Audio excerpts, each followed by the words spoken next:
impressed with the Giants or disappointed in the Seahawks? Big bro, I'm torn on this one. I'm torn because the Seahawks incredibly disappointing, but I'm going to go with I'm impressed by the Giants, man. And I have to say this, number one, because Giants fans have been killing me on Twitter. I've seen the tweets. Yes, okay, they've been telling me to take a lap. I'm going to take my lap as soon as the world becomes more COVID safe. Kudos to Joe Judge. Kudos to Colt McCoy. Hasn't won a game since 2014. He goes to Seattle, flies across the country, and upsets the Seahawks in one of the biggest upsets all season. I saw the Seahawks were 11-point favorites going into that game. I'm impressed by the Giants. Their defense, outstanding. It's not just good, it's elite. I'm impressed by the Giants because their running game, 122 yards on the ground by their leading rusher alone. I'm impressed by the Giants because their passing game. Look at Colt right there. Efficient, gets the ball out, scored immediately. The Seahawks were disappointing. I'll get to that on my second lap. But on my first lap, you got to think about the Giants. Won 4 straight games in a row.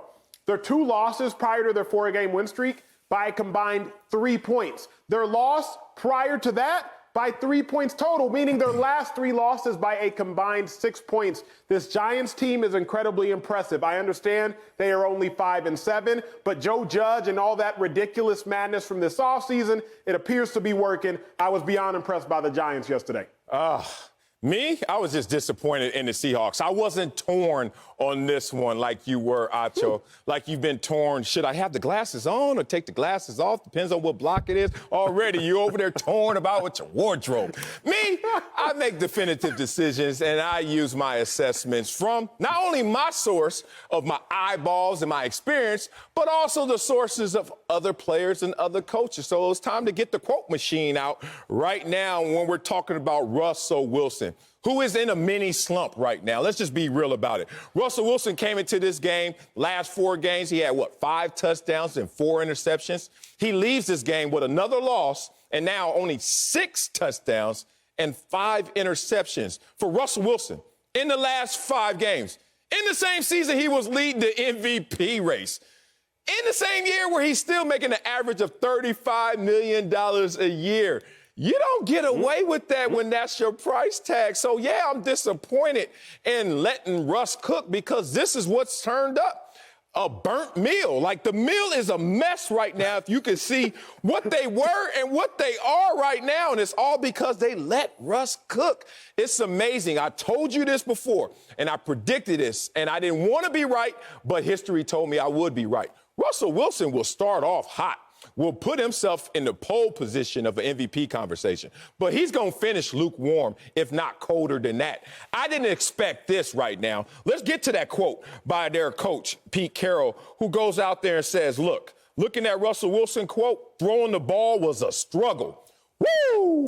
An MVP candidate, $35 million man, and your coach comes out and says throwing the ball was a struggle. That is a bullseye on one player and one player only in Russell Wilson. He also said Russell Wilson is taking too big of sacks in terms of the monster losses in sack yardage. You remember playing Madden back in the days, like before Madden got all professional and it started to imitate and replica exactly what the game is on the field. But before that, like Madden 95, when I used to play in college, you go back 20, 30, 40 yards and still could complete a pass. That's how Russell Wilson's playing right now, like Madden 95. Like he going back 20, 30 yards. Oh, I'm going to run around. I can elude. I have the best deep arm ball. I'm going to make it happen. And boom. All of these sacks for big yardage losses are starting to add up on top of the fact that he feels gun shy. He's not pulling the trigger the same. He's trying so hard to cut back on turnovers that he's actually messing up. Come on, man. You're not expecting this of an MVP or franchise quarterback. Here is why I can't agree with that take you just had, because there was one major lie which told me the whole take might have been a lie. Your glasses? You said I didn't want to be right. No. Oh. Marcellus said I didn't want to be right. I've never heard Marcellus Wiley say I did not want to be right. I have no ego. You sir, live to be right. Shut up, Sel.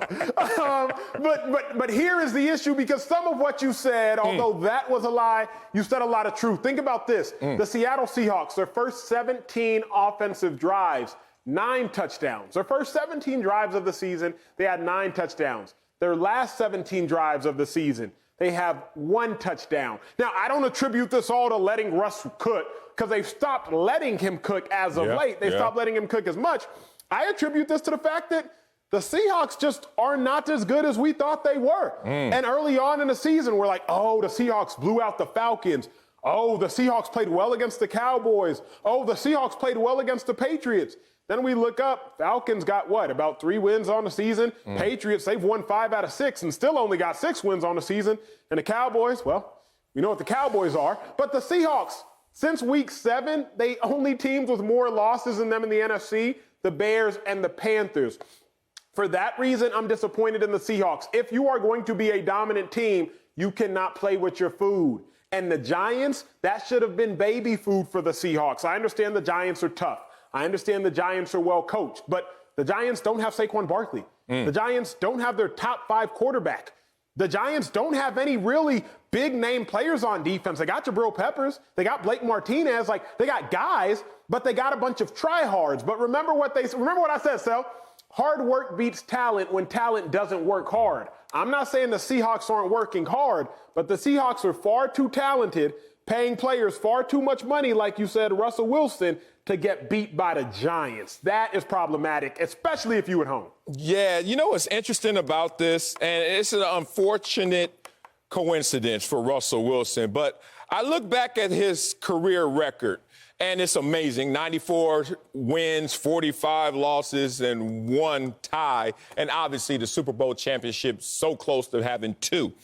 But then if you really dive into it, you start to see that there was only 1 year that Russell Wilson hasn't made the playoffs, had the winning record, but still didn't make the playoffs, 2017. What happened in 2017? Oh, the most pass attempts for Russell Wilson, quote unquote, let Russ cook 1.0. And now we're back there with a louder megaphone, louder volume. Let Russ cook 2.0. And what's happening right now to this Seahawks team is not a positive thing. Russell Wilson continues to go back to some of the issues that he had all the way in 2012, where he didn't exactly fill out the rush properly, or he gets a little gun shy, or more importantly, as we saw since the Rams and Bills games, because of all the turnovers, they start to strip the offense down, become run dominant, and say, hey, we're not going to let Russ cook because Pete Carroll's formula is to run the football and play strong defense. Well, they're not built necessarily to do just that. And there has to be a balancing act, a happy medium between what Russell Wilson can do when he cooks and what he's doing right now, which is turn the ball over or not play efficient, effective quarterback. So I don't know what the answer is for this team, but with the stretch run that they have in front of them, and it's an easy-ish type of schedule because obviously you get to play the Jets, you get to play the Washington team in there. They have to figure this out, Acho. If they don't figure this out right now, let Russ cook, and the MVP is going to be the least of their worries. It's going to be, what are we doing as a team going forward?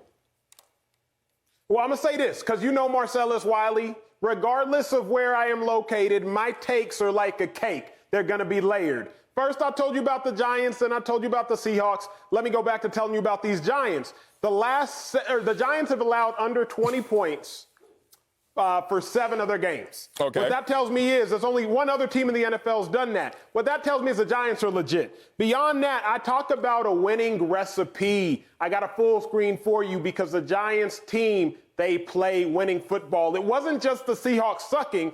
The Giants made the Seahawks perform as they did. Talk about turnover differential since week 9. Giants are first. Time of possession, Giants are second. Rush offense, Giants are third. Points allowed, Giants are fourth. To win football games, win turnover potential, run the ball, stop the run. Giants are doing all of those things. So yes, Russ burned another meal yesterday, but I think the Giants played a factor in that. Yeah, they play. I mean, look, the Giants are out there playing great defense in this new culture that I told you. You are on record. You are circulating the airwaves right now by saying that Joe Judge and the Giants were going to go 2-14. Boy, did you stamp that, too. 2-14. How you like them apples right now? Acho? Ooh, they got that? my boy viral for the wrong reasons on that one. But that said, we all make mistakes. I ain't mad at you.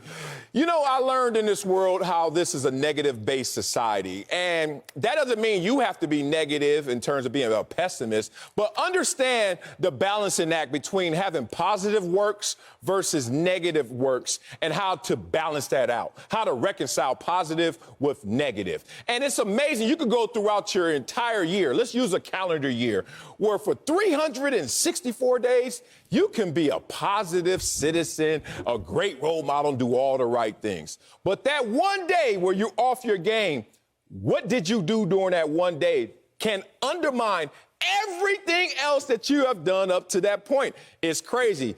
Privately, I'll tell you some of my moments that almost undermined the entire year for me or more based on what occurred. But let me tell you what has occurred for Russell Wilson right now. This is crazy because there is a yin and yang right now in terms of Russell Wilson this season. Look at him in his wins versus look at him in his losses. Completion percentage. Oh, my God. Is that a 10-point drop, basically? Passing yards. Same dude? Nah, I don't think so.